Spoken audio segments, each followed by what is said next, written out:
Point Park men's soccer secures a dub, a special guest joins us to talk some baseball, and the NBA regular season kicks off. It's time to come on down to Pioneer Sideline.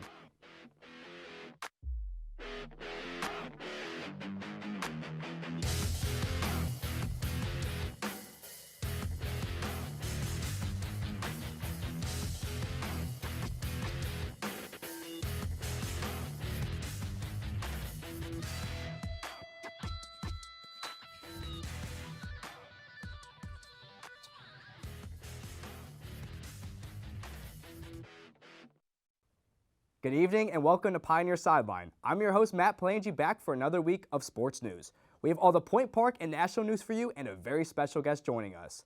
To start, Edmi Dallas reports on how Point Park men's soccer performed in its recent matchup. Edmi? That's right, Matt. With rain beating down on Highmark Stadium this past Sunday, men's soccer went up against Mountain East Conference opponent Wheeling University for the second time this season. The Pioneers started with a disadvantage after the Cardinals scored their first goal, not even 1 minute into the game. Wheeling kept this lead well into the first half before Point Park struck back. Junior forward Lorenzo Crispello turned the tide for Point Park with a goal that slipped through the hands of the Cardinal keeper. Coming into the second half with a tie game, the Pioneers were on the lookout for a game-winning goal, and they find it in the 57th minute. Sophomore midfielder Edouard Gagnon found the back of the net for the first time this season with the final goal of the game. The game ended with a final score of 2-1 to Point Park. Point Park will be traveling for the next two games. On Wednesday, they will be in New Jersey for a matchup against Felician University, followed by an MEC matchup in Maryland on Sunday against Frostburg State. Good luck, Pioneers. Next, Matt has the latest on Point Park's recent hire. Matt? You heard that right. This just in yesterday, Vice President of Athletics Scott Swain is proud to announce that the university has found and agreed to terms with their first women's flag football head coach, Sharon Vasquez. Point Park will be competing in a varsity schedule in women's flag football during the 2026-27 academic school year, but Vasquez and co. will begin recruiting in the 2025-26 school year. Vasquez is very familiar with Pittsburgh and football. Vasquez spent over a decade as a defensive back for the Pittsburgh Passion. The Passion are a team, a part of the Women's Football Alliance, also known as the WFA, which is the longest tenured women's tackle football league in the world. In Sharon's time with the Passion, she received multiple first-team selections and an all-star selection. She also won a gold medal, a national championship, and a world championship in her time with the Passion. Sharon then transitioned into coaching. She served as the head coach for Woodland Hills High School. During this time, the school went 35-5 and got to back-to-back sectional championships and the 2024 regional championship. Scott Swain said, quote, "To have someone like Sharon with her connections locally and nationally in flag football is a huge win for Pioneer Athletics and Point Park University. Her coaching and playing success are both outstanding," end quote. With Sharon's accomplishments, it's safe to say the future of Point Park's flag football is in good hands. Now that's all for Point Park sports, but what's happening in the week ahead? We have a lot of traveling in this busy week ahead. Point Park Cross Country competes in the Mountain East Conference Championships this Saturday. But before that, volleyball also faces Charleston in a road game on Friday, then travels to West Virginia State the following day at 4 p.m. Then on that same day, women's soccer battles Frostburg on the road, and the men's team closes out the weekend on Sunday at 4 p.m. also versus Frostburg State. Tune in for more Pioneer updates right here and next week, and as always, go Pioneers. Now for an opportunity to listen to a live podcast on a special day from one of Point Park's sports communications students.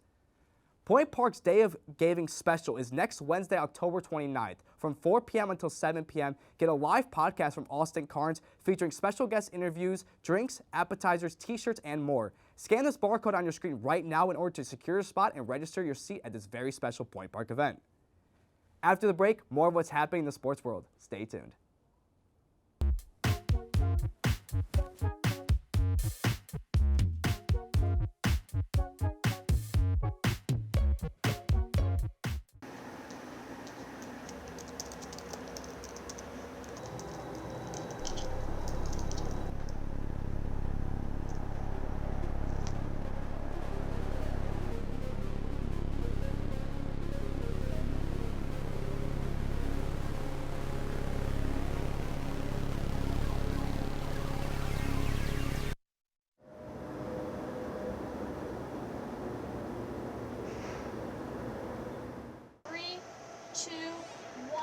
tape and cue them, open their mics.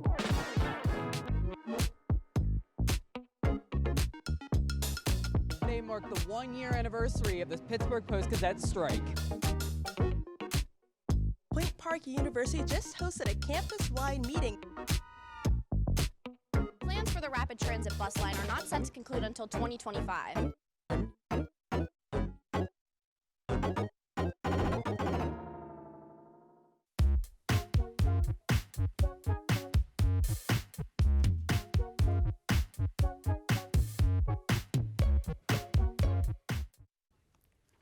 Welcome back. Now I'm joined by a very special guest, someone whose voice is heard over 100 times during the Pirates season. You heard that right. Please welcome the voice of the Pittsburgh Pirates, Greg Brown. So I want to say, Greg, thank you so much for taking time out of your night to join me here in this studio that you said wasn't around when you spent some time here. Matt, this place doesn't even, I can't believe how great this place is. This is spectacular, and meeting all the students that put together this great show, this is phenomenal. We really appreciate hearing that. So I'm going to dive into some questions. The first thing that I'm sure a lot of people want to hear, me especially, is a little bit of a career background. Where'd you start? How'd you work your way up to getting the job of the play-by-play commentator of the Pittsburgh Pirates? Where'd you go to school? Make sure to include that as well. Yeah, well, Point Park, of course. Point Park, I'm an alum.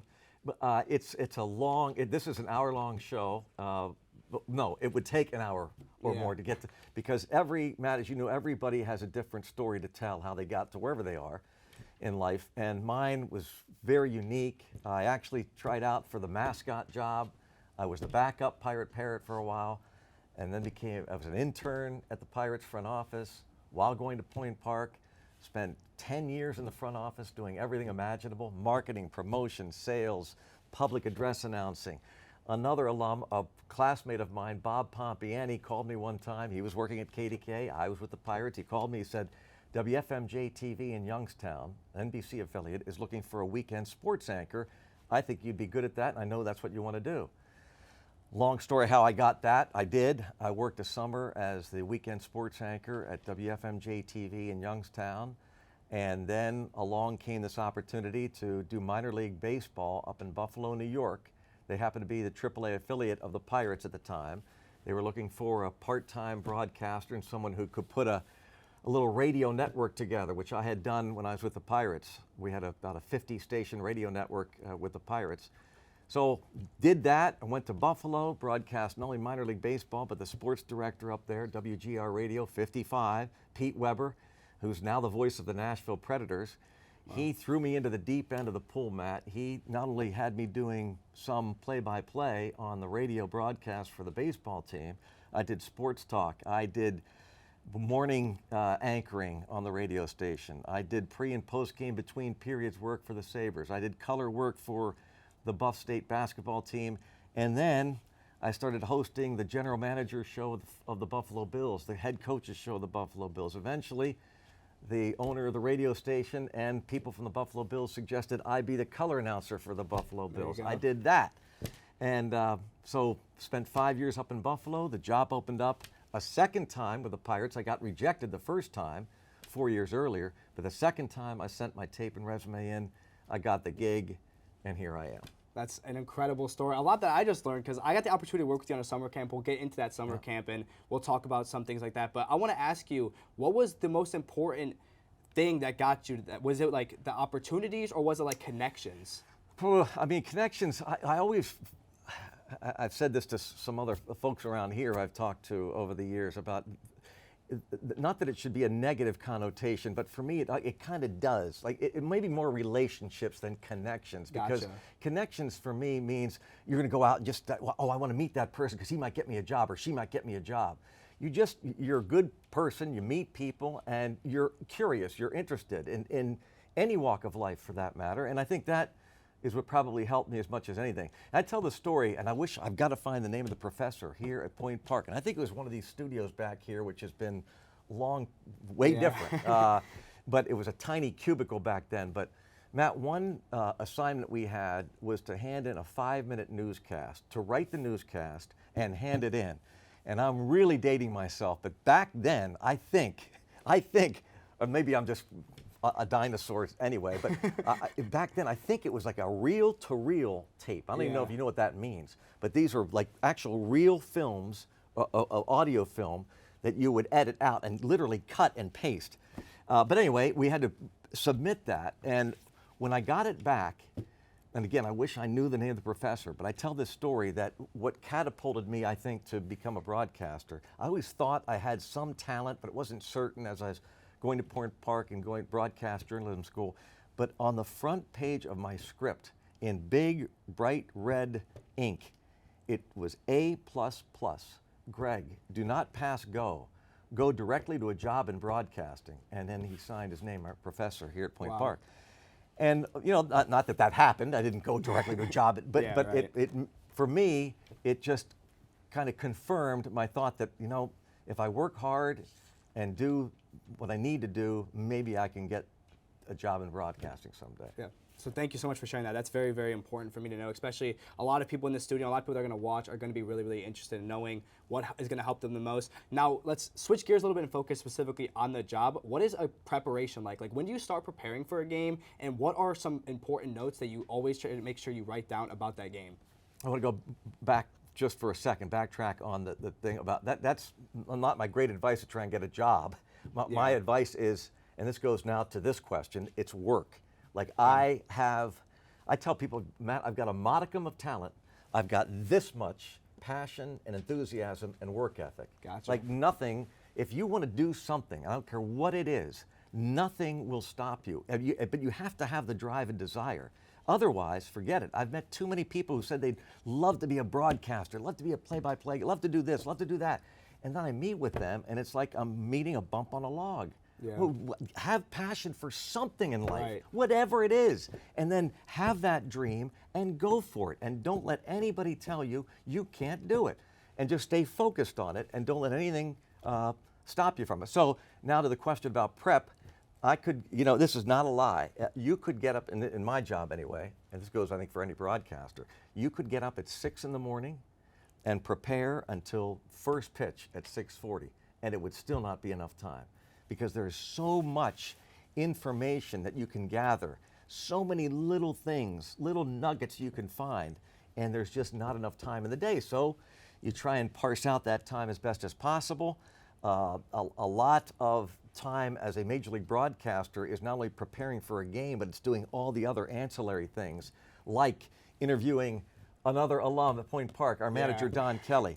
Other managers, players, talking to them, maybe not doing interviews, but getting information from them, going on the internet and finding information, voiceover work, shaking hands with sponsors and fans and friends and so on. So it's quite time consuming, but it's incredibly gratifying.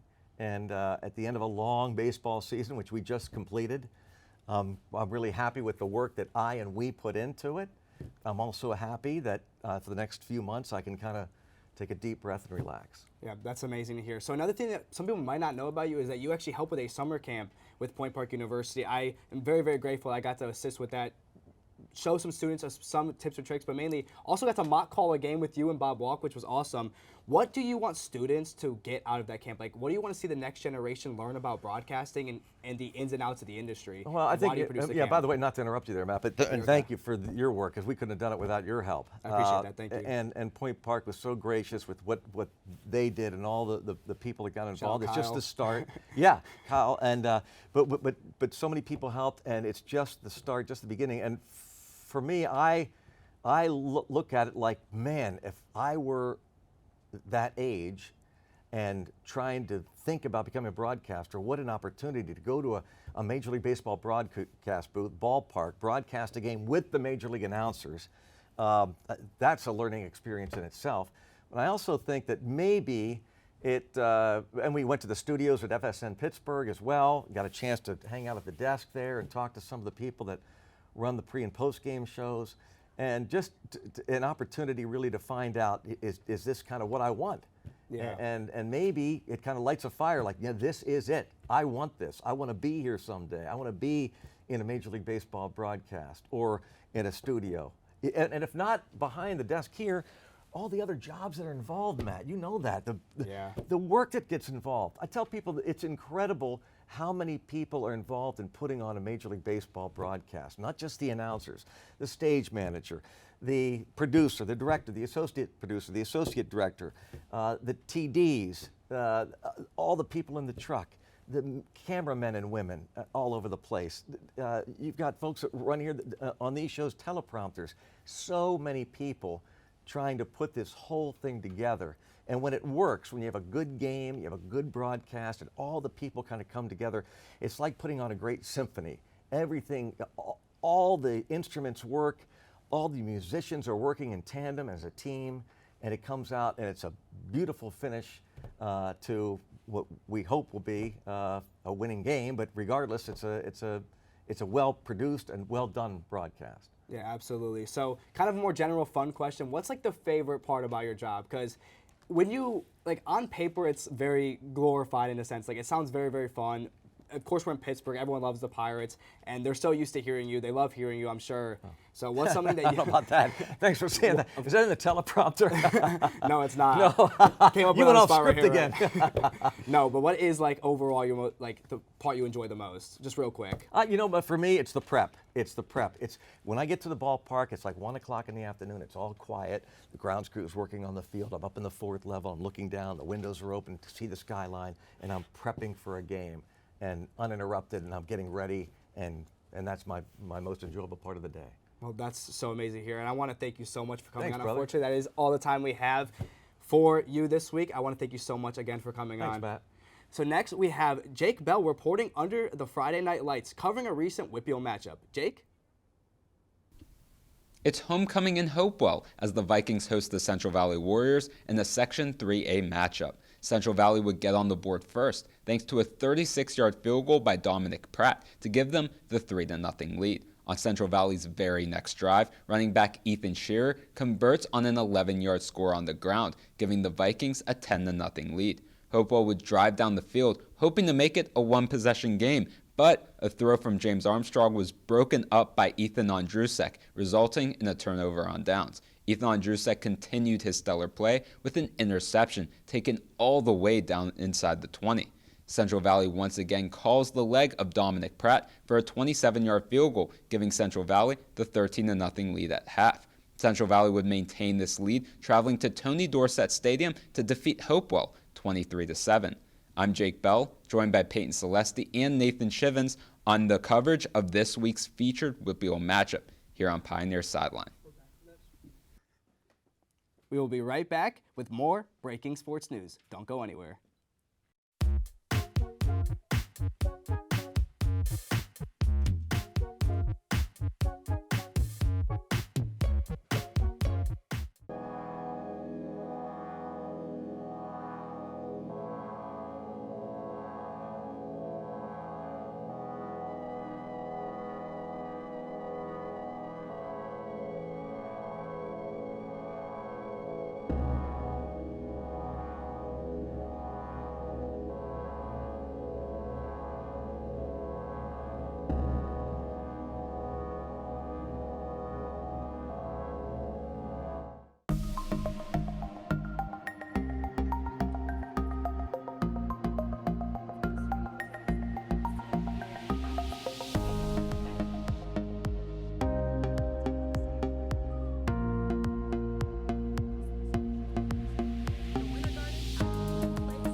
Welcome back. Now with what's new nationally, Adam Como is making his sideline debut with the latest on a recent college football contract. Adam? Indiana head coach Curt Cignetti agreed to terms on a new 8-year contract with an annual average salary of $11.6 million and $93 million in total. Cignetti, who has a career record of 137 wins and 37 losses, earns his new contract that will keep him in Indiana until at least 2033. This news interestingly comes after the recent firing of Penn State head coach James Franklin. The fellow Big Ten program was linked to Cignetti following the firing, but the news comes out is clear. Cignetti has no plan on taking the Penn State head coaching position. Cignetti, who in 2 seasons as head coach of the Hoosiers has turned a consistently mediocre Indiana football team struggling to find success in a competitive Big Ten conference to a championship contender. In Cignetti's first year as Indiana head coach, he led them to a record of 11-2, resulting in a college football playoff appearance. This was the most wins in Indiana football in a single season in their entire history. With Indiana currently off to a 7-0 start while being ranked number 2 in the national ranking, the highest ever in program history, and with a very favorable schedule remaining, Indiana not only has a chance to go undefeated for the first time in program history, but could also win their first Big Ten championship since 1967. With the performances continuing to stack and Cignetti back for years to come, Indiana looks to change its reputation from only a basketball school and push for their first national championship. Now to Marcus Betts with the biggest storylines in the NBA. Marcus? That's right, it is NBA opening week, and fans are left with many questions. First, can Thunder strike twice? Can Shai Gilgeous-Alexander lead another MVP masterclass? Vegas sure thinks so, with the odds of the Oklahoma City Thunder winning the 2026 NBA championship sitting at a hefty plus 210, the second youngest roster in the league, and a young superstar that averaged just an eyelash under 34 points per game last season. The sky is truly the limit. Next, is it game over at the Garden? In the aftermath of the New York Knicks making one of the most predictable moves in recent NBA history, firing former head coach Tom Thibodeau and replacing him with ex-Sacramento Kings head coach Mike Brown, the Knicks have become the ultimate what's next team. This was a team that was seen partying after a loss to the Indiana Pacers in the Eastern Conference Finals. The Knicks have $156 million in total team salary, most of which is spent between 3 players. And the front office blames the coaching staff, and then the players blame the front office. Simply put, it is do or die for the New York Knicks. If they don't at least make the finals this year, it's time to start over. That's all from me. Now to Layla Chevron, reporting on a devastating loss in football. Layla? It's been a somber week in the sports world following the passing of former NFL player Doug Martin. At just 36 years old, Martin died in police custody last Saturday morning after an incident in a residence in Oakland, California. Authorities responded to a call about a break-in involving Martin just after 4:15 a.m. Oakland police issued a statement saying, quote, "While responding, officers were attempting to detain him. A brief struggle occurred. After being taken into custody, Martin became unresponsive," end quote. The cause of the death is currently unconfirmed, and the police involved with the incident are currently on paid administrative leave per department policy. After the incident, Martin's family released a statement saying they had been trying to get him medical help that night and adding that he was feeling, quote, "overwhelmed and disoriented," end quote. The timeline of Martin dealing with these mental health issues is unclear, but his family stated, quote, "He privately dealt with these struggles and they profoundly impacted his personal and professional life," end quote. Oakland Police Department said that consistent with policy, the in-custody death is now being investigated by the Homicide Section, OPD International Affairs Bureau, the Oakland City Police Commission, the Police Review Agency, and the Alameda County District's Attorney Office. Martin is best known for his seasons with the Buccaneers during his 6-year NFL career. He rushed more than 5,300 yards, earned 2 Pro Bowl selections, and a reputation as one of the league's toughest runners, known to fans as the Muscle Hamster. The Buccaneers shared their condolences, writing, quote, "Doug Martin brought his heart, energy, and excitement to every game. He'll always be part of the Buccaneers family." Back to you at the desk, Matt. And that is all for your national stories this week. Finally, we debate who in the NFL will win MVP in our Case of the Week. Stay tuned.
Welcome back. With NFL Week 8 on the horizon, the league's true stars are beginning to shine.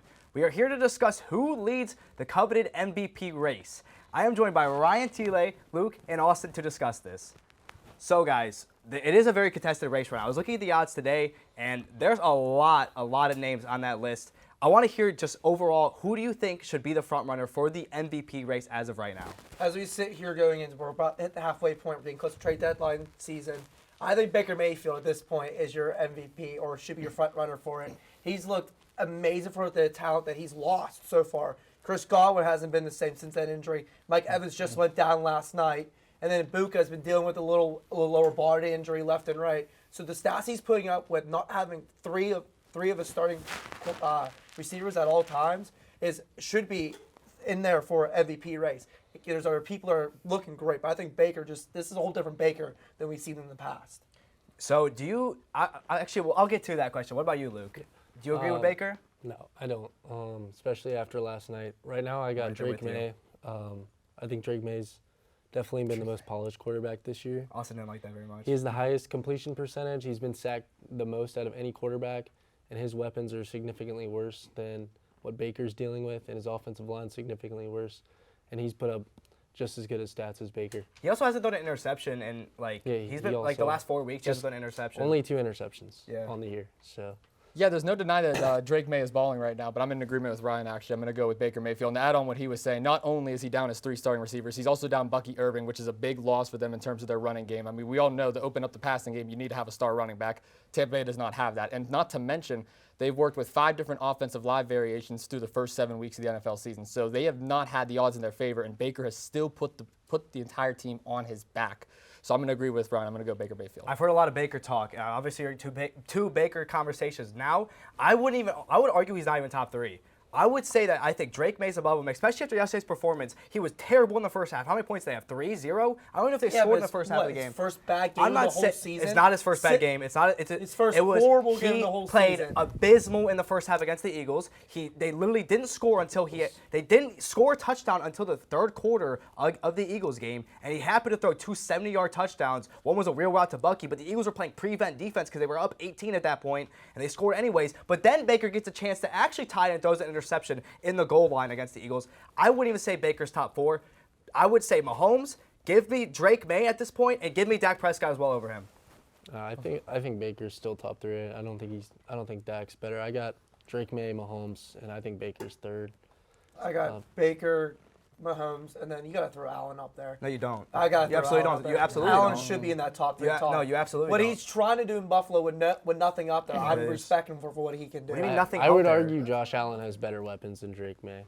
Yeah, all across the board. Who is Booty? There's a receiver whose last name is Booty on the Patriots, putting up 150 yards a game. And Drake May, other than Stephon Diggs, pretty much everyone on his team is Listen, pretty I bad. feel like the one way we can really assess the MVP running is what does MVP initially stand for? It stands for most valuable player. And when Let's we look talk at about that. when we look at every single player that we just listed, you guys listed Dak Prescott, Patrick Mahomes, Drake May, Baker Mayfield. Let's run with those 4. I don't really think Josh Allen's quite up there. I respect Josh Allen. I get where you're coming from, but I wouldn't put him in that conversation just yet. Maybe the first couple weeks, but those 2 back-to-back losses. You really, could argue Josh Allen over Baker, to be fair. That's how close it is. I don't know if we're going to go that far yet, but if you say most valuable player, the MVP running right now, Baker Mayfield, in my opinion, is what defines most valuable player. Yes, Patrick Mahomes is absolutely phenomenal. First ballot Hall of Famer. We all know what the Kansas City Chiefs bring to the table. But let's not forget, Rashee Rice is back. Xavier Worthy is back. Pacheco is finally back. They have players on their team. When we look at Dak Prescott, he has George Pickens. He has Ferguson, who's having a great year. Love what I'm seeing from him. You got CeeDee Lamb.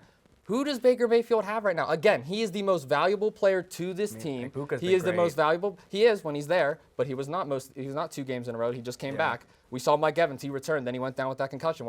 So there's a lot of different players right now that he's working with. He's working with Tez Johnson, K. Doughton, and Sterling Shepard. You want to talk about that? Again, how many times do I have to say this? Who does Drake May have? Stephon Diggs is old. And to add on to that, let's talk about value because Luke just made a good point about weapons. Actually, I want you to finish your point. Another thing, let me finish. The Patriots, what was their record last year? 4. They had 4 wins. They already have 5 wins this year. And it's because of Drake May and nobody else. Their defense has been really good this year. But if Drake May was playing like he was last year, they would be the same team. But he's clearly stepped it up and elevated his game. He's an Absolutely, elite and I'll tell you what, quarterback. I'm in actually agreement with you. I really like what I'm seeing with Drake May a lot. Drake May has been absolutely phenomenal. I was one of the few that argued he was better than Jaden Daniels at the time when they were coming into the NFL. Obviously, my opinion's changed on that a little bit, but Drake May, although he is playing great with the Patriots, let's not forget, who's his head coach again? Mike Vrabel. Let's not forget, he does have somewhat of a run game. Yes, the offensive line is poor, just like Tampa Bay's, which is a really good point that you brought up. I disagree. The run You really don't think game so? is not much better than the Buccaneers at all.